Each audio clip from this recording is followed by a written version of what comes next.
السلام علیکم ورحمۃ اللہ وبرکاتہ۔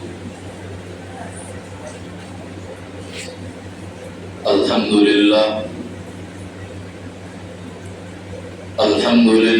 نحمده ونستعینه ونستغفره ونؤمن به ونتوکل علیہ ونعوذ باللہ من شرور انفسنا ومن سیئات اعمالنا، من يهده الله فلا مضل له ومن يضلل فلا هادي له، ونشهد أن لا إله إلا الله وحده لا شريك له، ثم نشهد أن سيدنا وحبيبنا وشفيعنا وإمامنا ونبينا وسندنا ومولانا محمدا عبده ورسوله صلى الله عليه وسلم، أما بعد، فقد قال الله تبارك وتعالى في القرآن المجيد والفرقان الحميد: أعوذ بالله من الشيطان الرجيم، بسم الله الرحمن الرحيم، لقد كان لكم في رسول الله أسوة حسنة، وقال النبي صلى الله عليه وسلم: لا يؤمن أحدكم حتى أكون هواه تبعا لما جئت به، أو كما قال محمد صلى الله عليه وسلم۔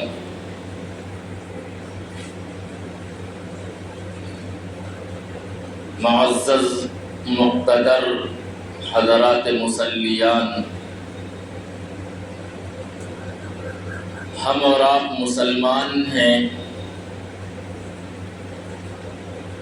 مذہب اسلام کو ماننے والے ہیں۔ ہم نے اس بات کا اقرار کیا ہے کہ لا الہ الا اللہ محمد الرسول اللہ صلی اللہ علیہ وسلم، کہ ہم ایک خدا کے قائل ہیں، اور محمد عربی صلی اللہ علیہ وسلم کو اپنا نبی تسلیم کرتے ہیں، اور صرف یہی نہیں بلکہ ہم محمد الرسول اللہ صلی اللہ علیہ وسلم کو خاتم الانبیاء بھی سمجھتے ہیں۔ اس کا مطلب یہ ہے کہ ہم رسول پاک علیہ السلام کے بعد میں کسی اور کو نبی تسلیم نہیں کرتے ہیں۔ جیسے ہمارا خدا ایک ہے، ٹھیک اسی طریقے سے محمد عربی صلی اللہ علیہ وسلم کے بعد میں کسی اور کو نبی قبول اور ایکسیپٹ نہیں کر سکتے ہیں، اس لیے کہ محمد الرسول اللہ صلی اللہ علیہ وسلم کے اوپر ختم نبوت ہے، اب کوئی نبی نہیں آئے گا۔ محمد الرسول اللہ کی وہ ذات مبارکہ ہے جن کے اوپر نبوت کا دروازہ بند کر دیا گیا ہے، اور ہم مسلمان ہیں، اس بات کا اقرار کرتے ہیں۔ اب اگر ہم آپ سے سوال کر بیٹھیں کہ محمد عربی صلی اللہ علیہ وسلم کو ہم اپنا نبی تسلیم کرتے ہیں، کیا ان سے محبت بھی کرتے ہیں کہ نہیں کرتے ہیں؟ تو ظاہر سی بات ہے کہ ہمارا اور آپ کا، بلکہ عالم اسلام کے اندر بسنے والے اور رہنے والے جتنے مسلمان ہیں، مومنین ہیں، ان سب کا یہی جواب ہوگا کہ ہم محمد عربی صلی اللہ علیہ وسلم سے ہر ایک چیز سے بڑھ کے محبت کرتے ہیں۔ ہم اپنے والد کی محبت کو پیچھے رکھتے ہیں، رسول اللہ کی محبت کو اول رکھتے ہیں، والدہ کی محبت کو پیچھے رکھتے ہیں، رسول اللہ کی محبت کو آگے رکھتے ہیں، ہم اپنی آل اولاد کی محبت کو پیچھے رکھتے ہیں، محمد الرسول اللہ صلی اللہ علیہ وسلم کی محبت کو آگے رکھتے ہیں، اس لیے کہ فرمان محمد صلی اللہ علیہ وسلم ہے کہ تم اس وقت تک مومن نہیں ہو سکتے ہو جب تک مجھ سے ہر ایک چیز سے محبت نہ کرنے لگ جاؤ. تم اپنے والدین سے زیادہ، محمد عربی کا فرمان ہے کہ تم اپنے والد سے زیادہ، اپنی والدہ سے زیادہ، اپنی آل اولاد سے زیادہ، اپنے اعزاء و اقارب سے زیادہ، اپنے رشتہ دار سے زیادہ، اپنے یار دوست سے زیادہ، کل کائنات سے زیادہ جب تک مجھ سے محبت نہ کرنے لگ جاؤ تم مومن مسلمان نہیں ہو سکتے ہو. اچھا، یہ سوال اگر کیا جائے تو ہر مسلمان کا یہ جواب آئے گا کہ میں ہر ایک چیز کو قربان کر سکتا ہوں. میں اپنے والدین کی قربانی دے سکتا ہوں، اپنی بیوی، اپنے بچوں کی قربانی دے سکتا ہوں، حتیٰ کہ میں اپنی جان بھی دے سکتا ہوں، لیکن محمد الرسول اللہ صلی اللہ علیہ وسلم کی ذات مبارکہ کے اوپر کوئی آنچ نہیں آنے دوں گا. لیکن افسوس ہوتا ہے اس مقام پر جا کے کہ جس دنیا کے اندر 2.25 ارب مسلمان بستے ہوں اور اس زمین کے اوپر آقا نامدار تاجدار مدینہ احمد مجتبیٰ کالی کملی والے محمد الرسول اللہ صلی اللہ علیہ وسلم کی ذات مبارکہ کو نشانہ بنایا جائے. جس ملک کے اندر ہم اور آپ رہ رہے ہیں، یہ ملک ایسا نہیں تھا. کبھی کوئی اس ملک کے اندر اتنی بدتمیزیاں نہیں کی جاتی تھیں، اتنی بد کلامیاں نہیں کی جاتی تھیں. اور جب سے سوشل میڈیا کا دور آیا ہے، جس کے دل میں جو آتا ہے وہ بکتا چلا جاتا ہے. ابھی چند روز پہلے ایک ملعونہ بدترین، اور اگر آپ ایک اجازت دیں تو میں ایک جملہ استعمال کروں کہ رنڈی ٹائپ کی ایک عورت اٹھتی ہے، وہ نبی پاک علیہ السلام کی ذات مبارکہ کو نشانہ بناتی ہے. شاید اسے نہیں معلوم، حالانکہ اس کا نام نازیہ خان ہے. وہ اپنے آپ کو مسلمان بولتی ہے. کیسی مسلمان ہے؟ آئے دن وہ قرآن کے اوپر اشکال کرتی ہے، اعتراض کرتی ہے. اب تو اس نے حد کی اور رسول پاک علیہ السلام کی ذات مبارکہ کو نشانہ بنایا. ہم مسلمان یہ برداشت نہیں کر سکتے ہیں. اور برداشت کہاں سے کر لیں گے جس چیز سے ہماری ہر ایک چیز جڑی ہوئی ہے، ہماری شریعت جس چیز سے جڑی ہے، ہماری بھاونائیں جس چیز سے جڑی ہوئی ہیں، ہم اس کی گستاخی کو کیسے برداشت کر سکتے ہیں؟ لیکن اکابرین نے بہت کچھ کیا. جس کو اللہ نے قلم کی طاقت دی تھی اس نے قلم سے لکھا، جس کو اللہ نے زبان کی طاقت دی تھی اس نے زبان سے احتجاج کیا، جس کو اللہ نے جسم کی طاقت دی تھی اس نے اپنی جسمانی طاقت لگائی. کوئی جنتر منتر پر گیا تو کسی نے کہیں پاس بھی پروٹیسٹ کیا، تو کسی نے کہیں احتجاج کیا ہے، کسی نے جا کے پولیس تھانوں کے اندر رپورٹ کرائی. میں اس چیز کی نفی نہیں کرتا، میں اس چیز کا قائل ہوں. بالکل آپ چلیے، میں آپ کے ساتھ میں ہوں. آپ جنتر منتر پہ بلائیے، میں حاضر ہوں. آپ بتائیے جہاں رپورٹ کرانی ہے، میں حاضر ہوں. کیا یہ ساری چیزیں کرنے سے کوئی حل نکلا؟ کوئی حل نکلا ہے؟ کیا گرفتاری ہوئی؟ نہیں ہوئی. اور اگر میں کہتا ہوں اگر ہو بھی جاتی تو وہ جا نہیں پاتی اور واپسی پہلے ہو جاتی. اس لیے کہ دنیا جان رہی ہے کہ ہندوستان کس روش کے اوپر جا رہا ہے. سب سمجھ رہے ہیں، سب جان رہے ہیں کہ ہندوستان کو کس کگار کے اوپر لے جایا جا رہا ہے. اور اس کی بنیادی وجہ یہ ہے، جس کا جو بھی نظریہ ہو. گزشتہ جمعے کو بات کرنے والی تھی، اس لیے کہ وہ تازہ معاملہ تھا، لیکن میں آپ کی خدمت میں حاضر نہیں ہو سکا تھا. تو مسلسل میں 10-12 دن سے یہ ساری چیزیں دیکھ رہا ہوں، کون کیا کر رہا ہے، کون کیا کہہ رہا ہے. میں جس نتیجے پر پہنچا ہوں، میں جس نظریے کے اوپر پہنچا ہوں، وہ آپ کی خدمت میں ہے. میں تو صاف کہتا ہوں، جتنا قصوروار وہ ہیں جو رسول پاک علیہ السلام کو نشانہ بناتے ہیں، جتنا قصوروار وہ ہیں جو امی عائشہ کو نشانہ بناتے ہیں، جتنا قصوروار وہ ہیں جو سیدنا صدیق اکبر کو نشانہ بناتے ہیں، جتنا قصوروار وہ ہیں جو سیدنا حضرت عمر بن خطاب کو نشانہ بناتے ہیں، جتنا قصوروار وہ ہیں جو سیدنا حضرت عثمان غنی کو نشانہ بناتے ہیں، جتنا قصوروار وہ ہیں جو سیدنا حضرت علی مرتضیٰ کو نشانہ بناتے ہیں، جتنا قصوروار وہ ہیں جو سیدنا حضرت امیر معاویہ رضی اللہ تعالیٰ عنہ کو نشانہ بناتے ہیں، اس سے کہیں زیادہ اگر کوئی قصوروار ہے تو ہم مسلمان ہیں، ہم مسلمان ہیں۔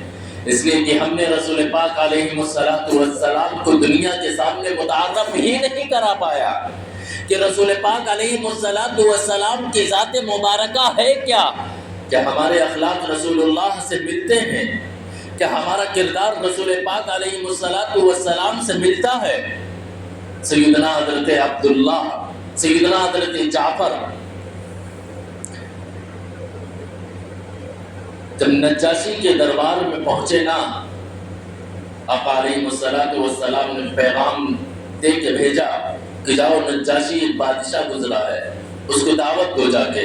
چنانچہ سیدنا حضرت جعفر رضی اللہ تعالیٰ جب نجاشی کے دربار میں پہنچے ہیں تو صرف یہ دعوے نہیں کیے تھے کہ ہم رسول اللہ کے اوپر جان نچھاور کر سکتے ہیں، غلامی رسول میں جان قربان ہے یہ نعرے نہیں لگائے تھے، صرف ہم نے ہرے جھنڈوں کو نہیں دکھایا تھا، صرف حضرت جعفر رضی اللہ تعالیٰ نے اس چیز کا دعویٰ نہیں کیا تھا کہ ہم رسول پاک علیہ السلام کے لیے جان قربان کر سکتے ہیں، صرف یہ دعوے نہیں تھے بلکہ کردار دکھایا تھا جا کے۔ رسول پاک علیہ السلام نے جو حضرات صحابہ کرام کی تربیت کی تھی، جو ان کی اصلاح کی تھی، نجاشی کے سامنے سیدنا حضرت جعفر رضی اللہ تعالیٰ نے اپنے کردار کو پیش کیا تھا جا کے، اپنے اخلاق کو پیش کیا تھا جا کے۔ نجاشی یہ کہنے پر مجبور ہو گیا تھا کہ مجھے محمد الرسول اللہ کا کلمہ پڑھا دیا جائے۔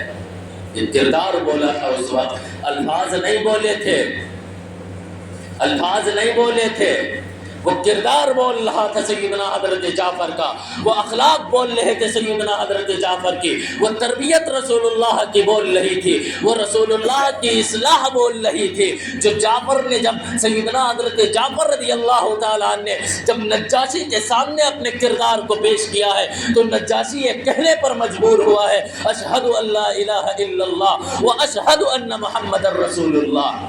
کیا تھی یہ چیز؟ یہ کردار پیش کیا تھا۔ ہم نے کردار ہی تو نہیں پیش کیا ہے، ہم نے کردار ہی نہیں پیش کیا ہے۔ سیدنا حضرت ابو بکر صدیق رضی اللہ تعالیٰ عنہ، ہمارے اندر نہ کردار پایا جاتا ہے، نہ اخلاق پائے جاتے ہیں، نہ اتباع رسول صلی اللہ علیہ وسلم پایا جاتا ہے۔ سیدنا صدیق اکبر رضی اللہ تعالیٰ عنہ خلیفہ بلا فصل ہے۔ سیدنا حضرت ابو بکر صدیق رضی اللہ تعالیٰ عنہ ایک مرتبہ آقا علیہ السلام یوں جا رہے تھے، سیدنا حضرت صدیق اکبر رضی اللہ تعالیٰ عنہ بھی ساتھ میں ہیں۔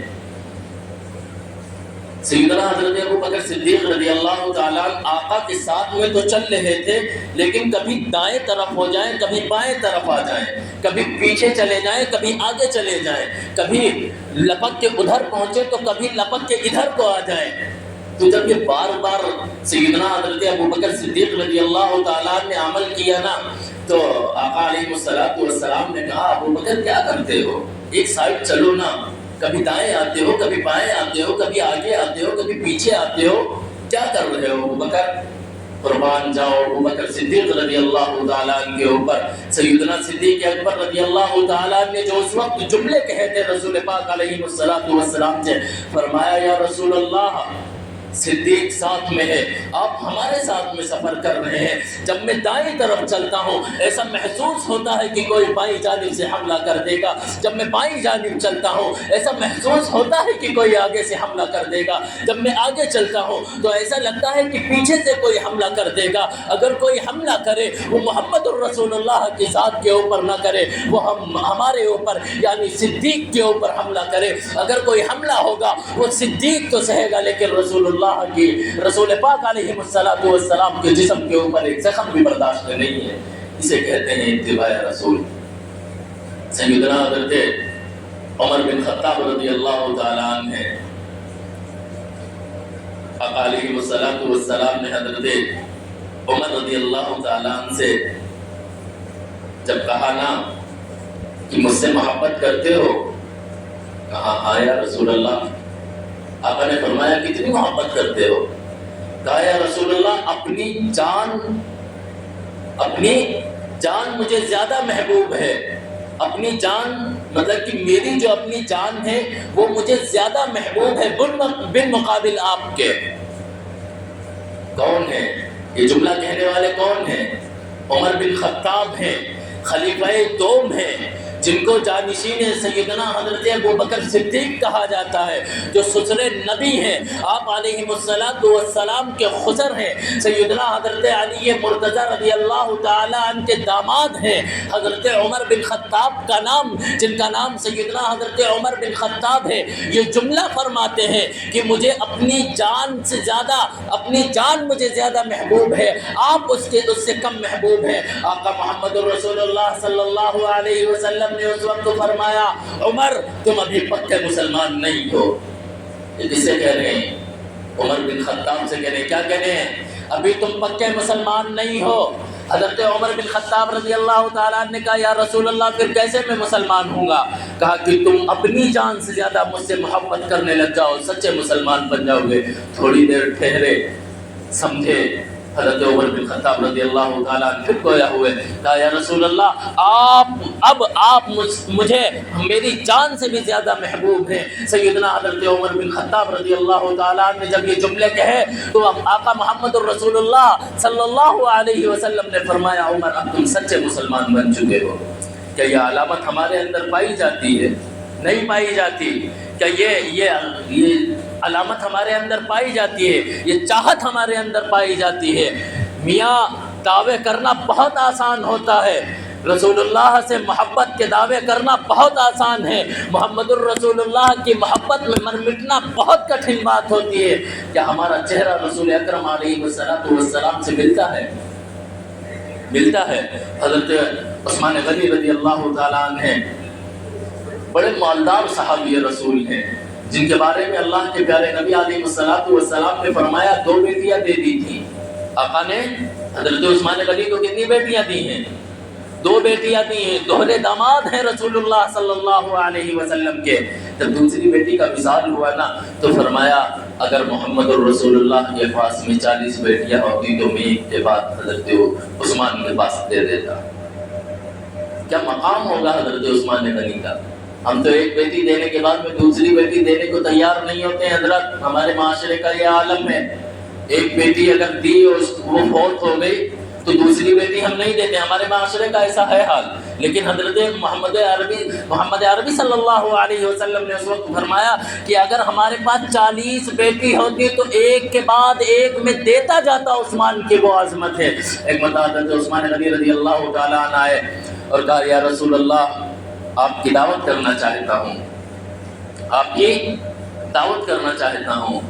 آقا صلی اللہ علیہ وسلم نے کہا میری دعوت کرنا چاہتے ہو؟ ہاں یا رسول اللہ آپ کی دعوت ہے۔ اور جتنے ساتھی بیٹھے ہوئے نا اصحاب رسول بیٹھے رہتے تھے نا، ہمارے جیسے تھوڑی تھے میاں، ہمارے جیسے نہیں تھے۔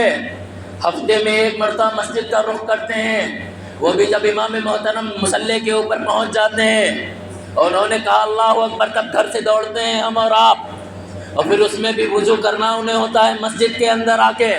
اس کے اندر جب سورہ فاتحہ مکمل ہو جائے گی تب وہ اپنی صفوں کو بچھائیں گے، ذرا بچوں کو کنارے لگائیں گے، تب وہ اللہ اکبر کہیں گے۔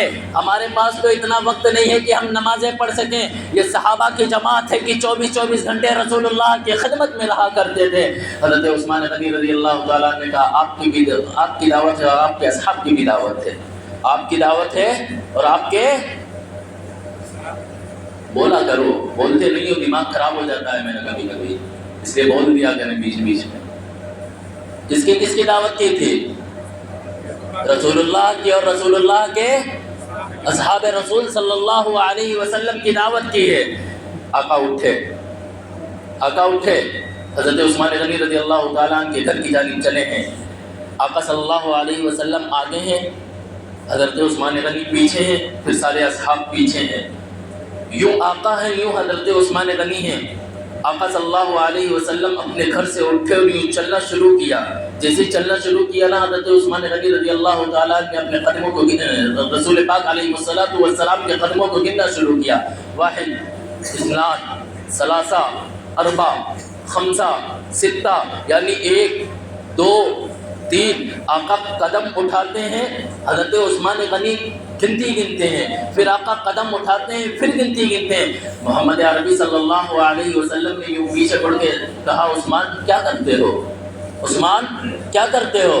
کہا یا رسول اللہ، آپ کی دعوت کی ہے، آپ کی دعوت کی ہے، اور میں نے یہ ارادہ کیا تھا، یہ تہیہ کیا تھا، یہ عزم کیا تھا کہ رسول پاک علیہ السلام جب اپنے گھر سے چلیں گے، رسول پاک علیہ السلام جب اپنے گھر سے چلیں گے اور جتنے قدم ہمارے گھر تک رسول پاک علیہ السلام کے ہوں گے، میں اتنے غلام کو آزاد کر دوں گا، میں اتنے غلام کو آزاد کر دوں گا۔ اسے اتباع رسول کہتے ہیں۔ یارو، ہم نے رسول پاک علیہ السلام کی ذات مبارکہ کو دنیا کے سامنے متعارف ہی نہیں کرایا ہے، ہم نے بتایا ہی نہیں ہے رسول اللہ کی ذات کیا ہے، ہم نے بتایا ہی نہیں ہے رسول اللہ کے مزاج کیا تھے، ہم نے بتایا ہی نہیں ہے رسول اللہ کا حسن کیا تھا، ہم نے بتایا ہی نہیں ہے رسول اللہ کے جمال کیا تھے، ہم نے بتایا ہی نہیں ہے کہ رسول اللہ کتنے خوبصورت تھے، ہم نے بتایا ہی نہیں ہے کہ رسول اللہ نے اپنی 62 سالہ زندگی 63 سالہ زندگی کیسی گزاری ہے۔ ہمارے آقا کی ذات تو وہ ذات مبارکہ ہے کہ آقا علیہ السلام ایک مرتبہ مسجد نبوی کے اندر بیٹھے ہیں، اصحاب رسول بھی بیٹھے ہوئے ہیں۔ ایک دیہاتی آیا، غیر مسلم تھا، مسلمان نہیں تھا، وہ نہیں جانتا تھا کہ مسجد کے آداب کیا ہوتے ہیں، مسجد کا تقدس کیا ہوتا ہے، مسجد کس چیز کا نام ہے، مسجد کا ادب کیسے کرنا چاہیے، اسے نہیں معلوم تھا۔ وہ آیا اور وہ پیشاب کرنے لگا، مسجد کے اندر پیشاب کرنے لگا۔ تو رسول پاک علیہ السلام نے یوں دیکھا، اور جب اصحاب رسول صلی اللہ علیہ وسلم کی نظر پڑی نا اس شخص کے اوپر، تو سارے اصحاب ایک دم سے دوڑے۔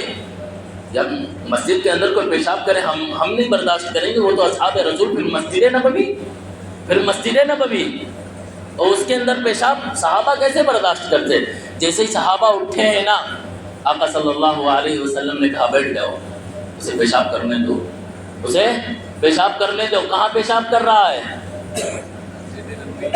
مسجد نبوی کے اندر پیشاب کر رہا ہے۔ پیشاب کیا ہوتا ہے؟ ناپاک ہوتا ہے۔ مسجد پوری ناپاک ہو سکتی ہے، جہاں جہاں پیشاب جائے گا ناپاک ہو جائے گی نا۔ آقا صلی اللہ علیہ وسلم نے کہا رک جاؤ، اسے پیشاب کرنے دو۔ پیشاب کر لیا، اسے بلایا، پھر اسے بلایا، اسے بٹھایا اپنے قریب میں۔ آقا صلی اللہ علیہ وسلم کے پاس میں آ کے جب بیٹھا نا، تو آقا نے بڑے پیار سے سمجھایا، کہا بابو یہ مسجد ہے، اللہ کا گھر ہے، یہ پاک چیز ہے، پوتر چیز ہے، یہاں پیشاب نہیں کی جاتی ہے۔ آقا صلی اللہ علیہ وسلم نے اتنے نرم لہجے میں سمجھایا نا۔ سامنے کون تھا جانتے ہیں؟ حضرت عمر بن خطاب۔ سامنے کون تھا جانتے ہیں؟ حضرت معاویہ۔ سامنے کون ہے جانتے ہیں؟ حضرت عثمان غنی۔ سامنے کون ہے جانتے ہیں؟ سیدنا حضرت علی مرتضیٰ جیسی ذات مبارکہ موجود ہے کہ سیدنا حضرت عمر بن خطاب رضی اللہ تعالیٰ عنہ کون ہے؟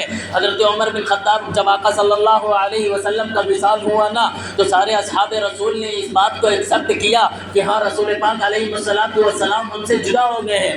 جب حضرت عمر بن خطاب رضی اللہ تعالیٰ عنہ کو یہ بات معلوم چلی تو تلوار نکال کے گھر سے تلوار نکال کے لائے اور تلوار کو لہرا کے کہا تھا، خبردار اگر کسی نے کہا کہ محمد الرسول اللہ اس دنیا کے اندر نہیں رہے، اگر میں نے کسی کی زبان سے یہ جملہ سن لیا کہ ہمارے درمیان میں آقا صلی اللہ علیہ وسلم نہیں ہے، عمر کی تلوار ہوگی، اس کی گردن ہوگی، کہاں سے لاؤ گے ایسا عشق؟ حضرت عمر بن خطاب موجود ہیں، اس شخص کو رسول پاک علیہ السلام سمجھا رہے ہیں۔ جب اسے سمجھایا نا تو وہ ایمان لانے پر مجبور ہو گیا، ایمان لانے پر مجبور ہوا۔ یہ سیرت ہم نے کہاں دنیا کو بتائی؟ نہیں بتایا۔ ہمارے خود کے اخلاق ایسے نہیں ہیں جو رسول پاک علیہ السلام کی تعلیمات سے ملتے ہو۔ ہمیں آقا کی باتوں پر یقین ہی نہیں بچا ہے۔ حضرت علی مرتضیٰ رضی اللہ تعالیٰ عنہ جب آقا صلی اللہ علیہ وسلم ہجرت کرتے گئے ہیں نا، تو سیدنا حضرت علی مرتضیٰ رضی اللہ تعالیٰ عنہ سے کہا کہ ہمارے پاس جو سامان رکھا ہوا ہے ہماری جگہ کے اوپر علی تم سو جانا، اور جو سامان ہمارے پاس لوگوں کا موجود ہے، لوگ رکھے جاتے تھے نا، آقا سے زیادہ کون ایماندار ہوگا؟ ہمیں نہیں آقا کی ایمانداری پہ یقین ہے نا، اس لیے کہ ہم مسلمان ہیں، ہمیں نہیں یقین ہے، لیکن اس وقت کے کافروں کو رسول اللہ کی امانت داری کے اوپر یقین تھا۔ ہم مسلمان ہو کے رسول اللہ کے فرمان کے اوپر یقین نہیں رکھتے ہیں۔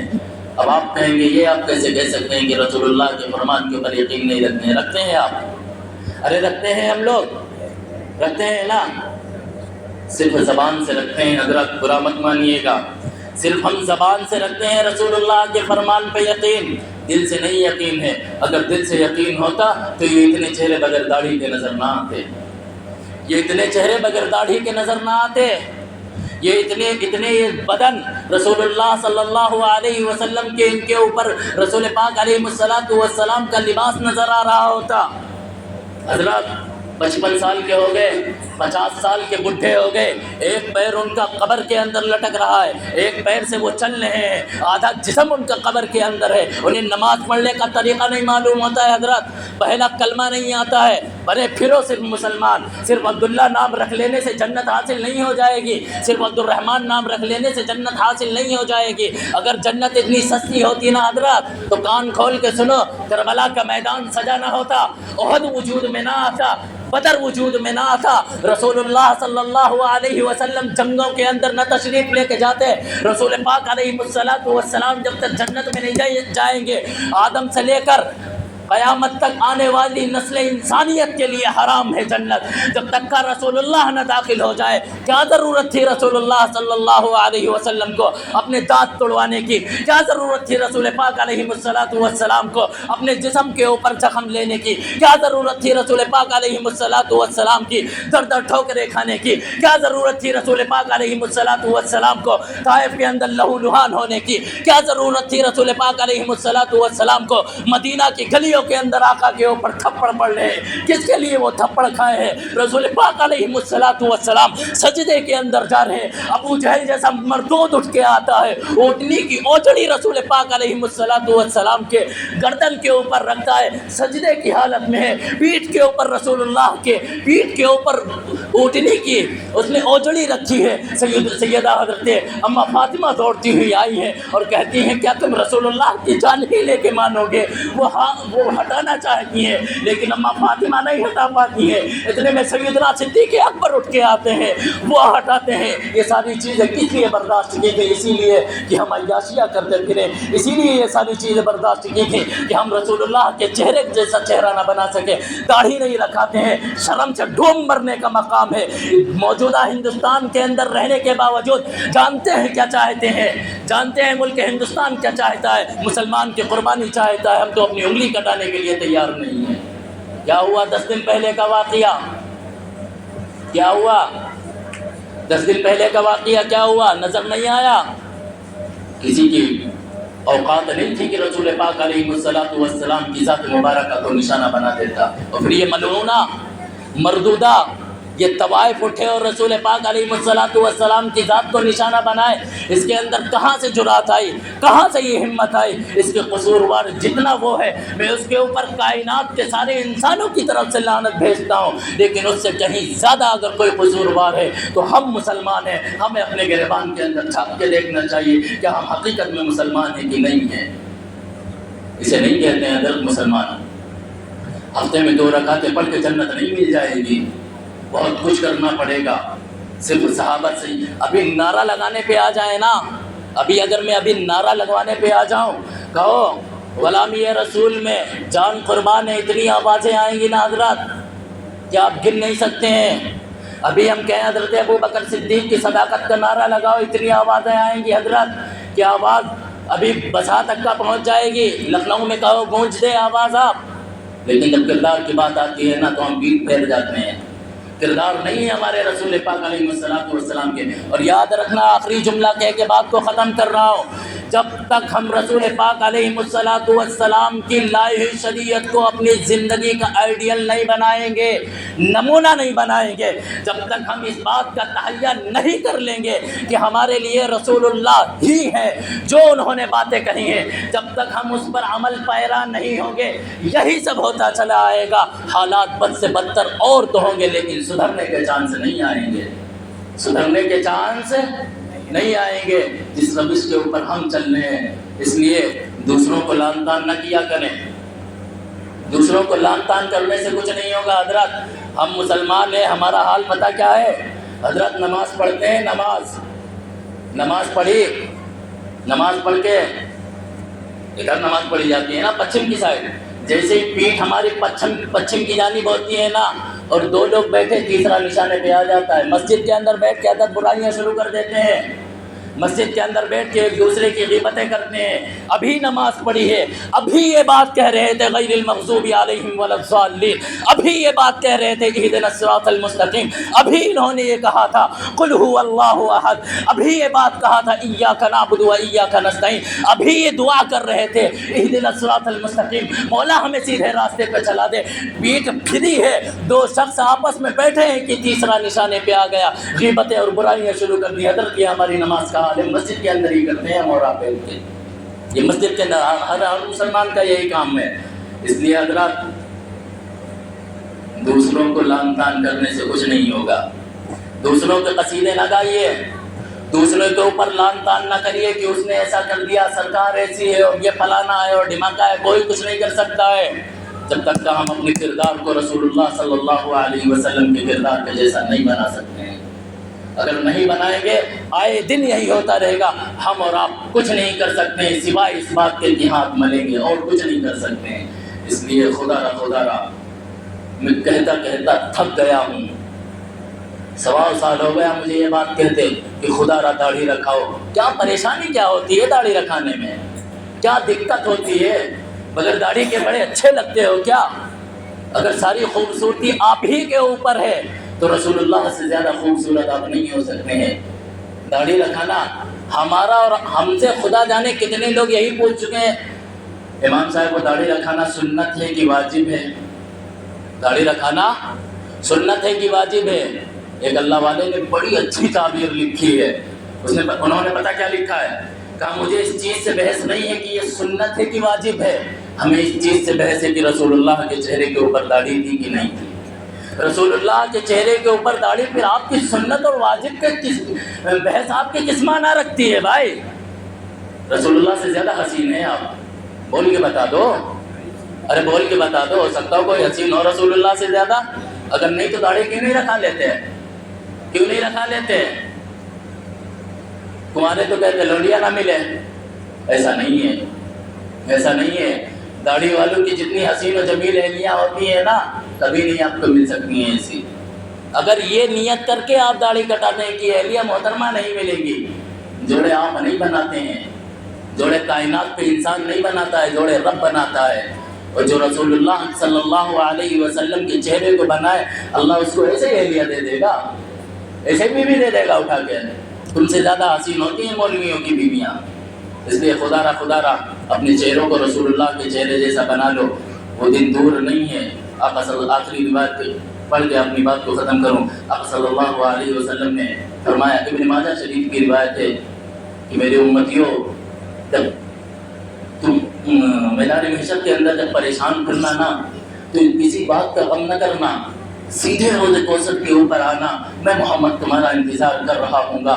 آگے فرماتے ہیں لیکن یاد رکھنا، ابن ماجہ شریف کی روایت ہے، آگے فرماتے ہیں رسول پاک علیہ الصلوۃ والسلام جہاں ایک طرف تسلی دی ہے کہ میدان محشر کے اندر تم جب تمہارا کوئی پرسان حال نہ ہو، جب ساری کائنات یا جب ساری کائنات اپنے بارے میں سوچ رہی ہو، تب تم میرے پاس میں آنا، میں تمہارا بیڑا پار کروں گا، میں تمہیں حوض کوثر پلاؤں گا۔ یہ تسلی ہے نا، اس سے بڑا سہارا اور کیا ہوگا کہ رسول اللہ ہمیں حوض کوثر پلا دے۔ آگے فرمایا آقا صلی اللہ علیہ وسلم نے لیکن یاد رکھنا اپنا حال و مستقبل تابناک بنا کے نہ لانا.